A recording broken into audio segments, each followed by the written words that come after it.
জনপ্রশাসন কলা না বিজ্ঞান এক বিস্তৃত বিশ্লেষণ। ভূমিকা: জনপ্রশাসন রাষ্ট্র পরিচালনার একটি অপরিহার্য অংশ, যা সরকারের নীতি বাস্তবায়ন, আইন প্রয়োগ এবং জনসেবার মাধ্যমে সমাজের শৃঙ্খলা ও উন্নয়ন নিশ্চিত করে। এটি শুধুমাত্র একটি তাত্ত্বিক শৃঙ্খলা নয়, বরং বাস্তব জীবনের সমস্যা সমাধানের একটি কার্যকরী মাধ্যম। প্রশাসনিক কর্মকাণ্ড পরিচালনায় কাঠামোবদ্ধ নিয়ম ও নীতির উপস্থিতি থাকলেও বাস্তব প্রয়োগে এটি প্রায় পরিস্থিতি নির্ভর হয়ে ওঠে। ফলে জনপ্রশাসনকে বিজ্ঞান হিসেবে দেখার পাশাপাশি অনেক গবেষক একে কলা হিসেবেও ব্যাখ্যা করেছেন।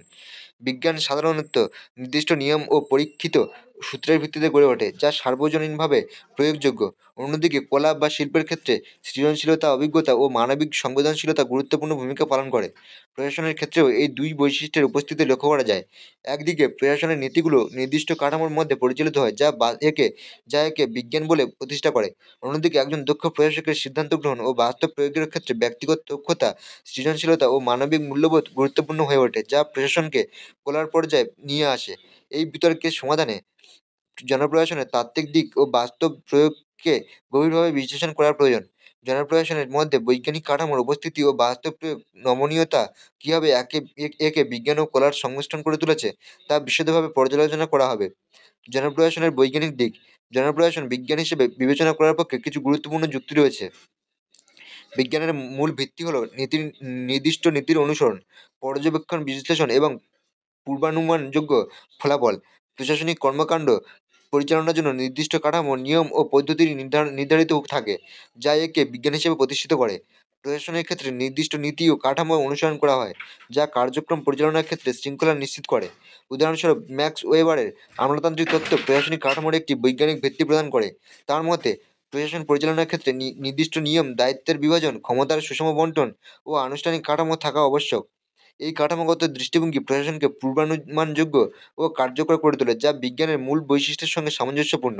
জনপ্রশাসনের কার্যকরী ব্যবস্থাপনার জন্য নির্দিষ্ট নীতি অনুসরণ করা হয়, যা প্রশাসনিক কাঠামোকে কার্যকর ও সংগঠিত করে। হেইনরি ফেয়লের প্রশাসনিক নীতিমালা, লুথার গুলিকের পিওএস ডিসিওআরবি মডেল এবং ফ্রেডরিক টেলরের বৈজ্ঞানিক ব্যবস্থাপনা তত্ত্ব প্রশাসনের কার্যকারিতা বাড়ানোর জন্য বৈজ্ঞানিক পদ্ধতির প্রয়োগ ব্যাখ্যা করে।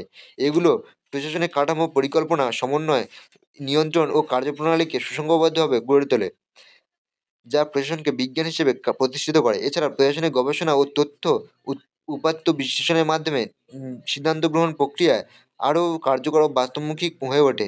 আধুনিক প্রশাসনে পরিসংখ্যান, ডাটা অ্যানালিটিক্স, তথ্য প্রযুক্তি ও গবেষণার ব্যবহারিক প্রশাসনিক সিদ্ধান্ত গ্রহণকে বৈজ্ঞানিকভাবে শক্তিশালী করে তোলে। পরিকল্পিত সিদ্ধান্ত গ্রহণ, প্রশাসনিক কার্যকারিতা মূল্যায়ন ও নীতিমালা প্রণয়নে বৈজ্ঞানিক পদ্ধতির প্রয়োগ জনপ্রশাসনের বৈজ্ঞানিক ভিত্তিকে আরও সুসংগত করেছে। জনপ্রশাসনের কলার দিক: যদিও জনপ্রশাসনের মধ্যে বৈজ্ঞানিক কাঠামোর উপস্থিতি রয়েছে, তবে বাস্তব প্রয়োগে এটি অনেকাংশে মানবিক দৃষ্টিভঙ্গির উপর নির্ভরশীল। প্রশাসনিক সাফল্য শুধুমাত্র কঠোর নিয়ম অনুসরণ করার উপর নির্ভর করে না, বরং এটি বাস্তব পরিস্থিতি অনুযায়ী নমনীয় সিদ্ধান্ত গ্রহণ ও সমস্যা সমাধানের দক্ষতার উপর নির্ভরশীল। এ কারণে অনেক গবেষক জনপ্রশাসনকে একটি কলা হিসেবে ব্যাখ্যা করেছেন। প্রশাসনিক কাজ পরিচালনার ক্ষেত্রে কঠোর নিয়মের পাশাপাশি নমনীয়তা ও সৃজনশীলতা অপরিহার্য। বাস্তব প্রশাসনিক সমস্যাগুলি প্রায়শই পূর্বনির্ধারিত নিয়মের সঙ্গে পুরোপুরি সামঞ্জস্যপূর্ণ হয় না। একজন দক্ষ প্রশাসককে পরিস্থিতির গুরুত্ব বুঝে সৃজনশীল উপায়ে সমস্যার সমাধান করতে হয়, যা প্রশাসনকে বিজ্ঞান থেকে আলাদা করে একটি শিল্পরূপে প্রতিষ্ঠা করে। বিজ্ঞান মূলত বস্তু ও পরিসংখ্যানের উপর ভিত্তি করে গড়ে ওঠে, কিন্তু প্রশাসন মানুষের সঙ্গে সম্পর্কিত। প্রশাসনের সিদ্ধান্ত গ্রহণের ক্ষেত্রে আবেগ, সামাজিক মূল্যবোধ, সংস্কৃতি এবং নৈতিকতা গুরুত্বপূর্ণ ভূমিকা পালন করে, যা বিজ্ঞানের কঠোর কাঠামোর আওতায় পড়ে না। একজন দক্ষ প্রশাসকের দক্ষতা নির্ভর করে তার ব্যক্তিগত অভিজ্ঞতা, নেতৃত্ব গুণ, সমস্যা সমাধানের ক্ষমতা এবং পরিস্থিতির ভিত্তিতে সঠিক সিদ্ধান্ত গ্রহণের উপর। এই দক্ষতা পরীক্ষাগারে তৈরি হয় না, বরং এটি বাস্তব অভিজ্ঞতার মাধ্যমে অর্জিত হয়। এছাড়া জনপ্রশাসন স্থান, কাল ও পরিবেশের উপর নির্ভরশীল। প্রশাসনিক কাঠামো ও কার্যক্রম বিভিন্ন দেশে ভিন্ন হতে পারে, যা প্রমাণ করে যে প্রশাসন সার্বজনীন বৈজ্ঞানিক সূত্র দ্বারা সম্পূর্ণ নিয়ন্ত্রিত নয়।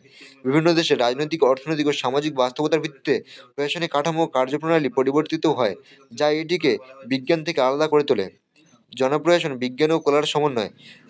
উপযুক্ত আলোচনা থেকে স্পষ্ট যে জনপ্রশাসন এককভাবে বিজ্ঞান বা কলা নয়, বরং এটি উভয়ের সংমিশ্রণ। প্রশাসনিক কর্মকাণ্ড পরিচালনার জন্য বৈজ্ঞানিক নীতির প্রয়োগ অপরিহার্য, কিন্তু বাস্তব বাস্তব প্রয়োগের ক্ষেত্রে মানবিক সংবেদনশীলতা, সাংস্কৃতিক প্রভাব ও পরিস্থিতি অনুযায়ী সিদ্ধান্ত গ্রহণের ক্ষমতা গুরুত্বপূর্ণ হয়ে ওঠে। ফলে জনপ্রশাসনকে শুধুমাত্র বিজ্ঞান বা শুধুমাত্র কলা হিসেবে সংজ্ঞায়িত করা সম্ভব নয়। উইডো উইলসন জনপ্রশাসনকে রাষ্ট্রবিজ্ঞান থেকে আলাদা একটি শৃঙ্খলা হিসেবে দেখার চেষ্টা করেন এবং প্রশাসনকে একটি বিজ্ঞান হিসেবে ব্যাখ্যা করেন। তবে পরবর্তী সময়ে গবেষকরা প্রশাসনের নমনীয়তা ও বাস্তব প্রয়োগের দিকগুলোকে গুরুত্ব দিয়ে একে কলা হিসেবে চিহ্নিত করেন।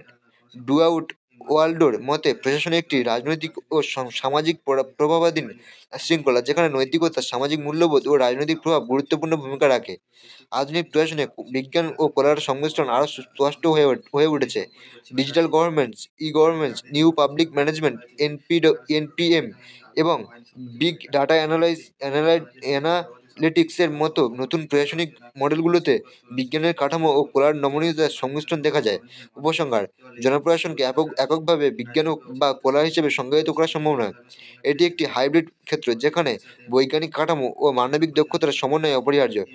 প্রশাসনিক কার্যক্রম পরিচালনায় বিজ্ঞান ও কলার উভয়ের প্রয়োজন হয়, যা জনপ্রশাসনকে একটি অনন্য শৃঙ্খলা হিসেবে প্রতিষ্ঠিত করেছে।